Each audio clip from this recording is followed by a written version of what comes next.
Hello and welcome back after a long time for another Legacy video. I'm Drew Levin and this is a StarCityGames premium deck. I am going to be battling today with Jeskai Ascendancy and Legacy.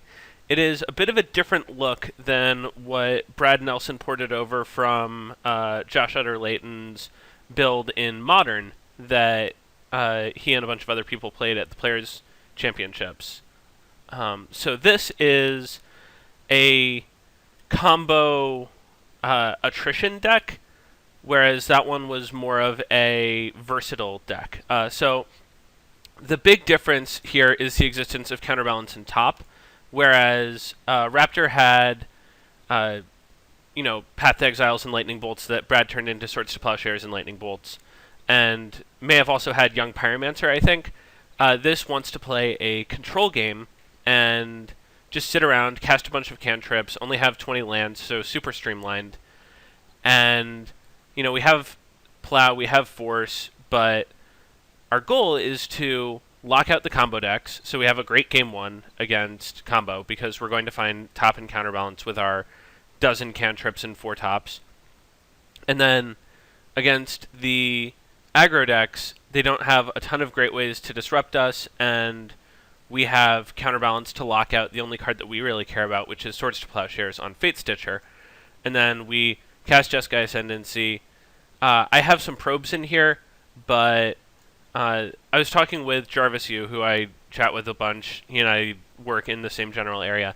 And he doesn't love probe, but he understands the virtue of being able to kill someone on turn 4 by casting Ascendancy, probing, and being able to unearth Fate Stitcher, and then just going off from there with all of your 1-mana spells. The big draw of this is that once you get a second Sensei's Divining Top, it is you just get to go infinite. So with 1 in play and 1 on the top of your deck, you tap the 1 in play, draw the 1 on top of your deck, cast untap Fate Stitcher, and then Fate Stitcher your land, and you're in the same position, but Fate Stitcher is 1 bigger. And so you just go infinite, you don't deck yourself, you don't ever loot again.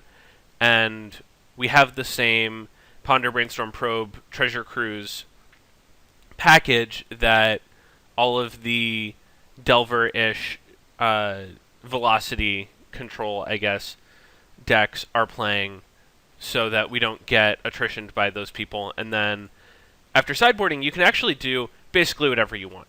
So if you'll notice, this is not that far off from being miracles, right? If you just took out these 8 cards, you could put in some Terminuses, some Entreats, and a few Vendilion Clicks, and you have a pretty streamlined miracles deck. So there's a ton of opportunity for transformation. I don't really want to get into that in this. I think that there's a ton of room for evolution, but I wanted to just have a proof of concept video where we see whether or not this is actually going to work.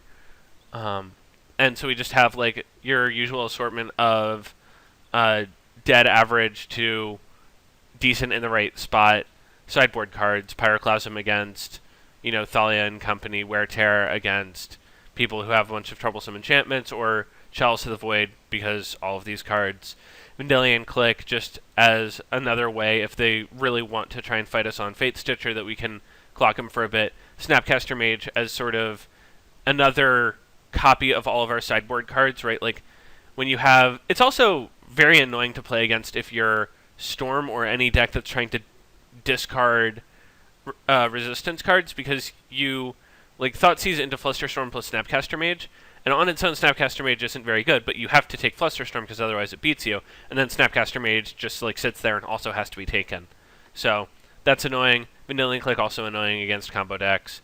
So just trying to diversify, again, because they have to board in decays to beat counterbalance. So a lot of different tools available here. Some Hydroblasts, the full set of Pyroblasts coming in from the sideboard to join the one in the main.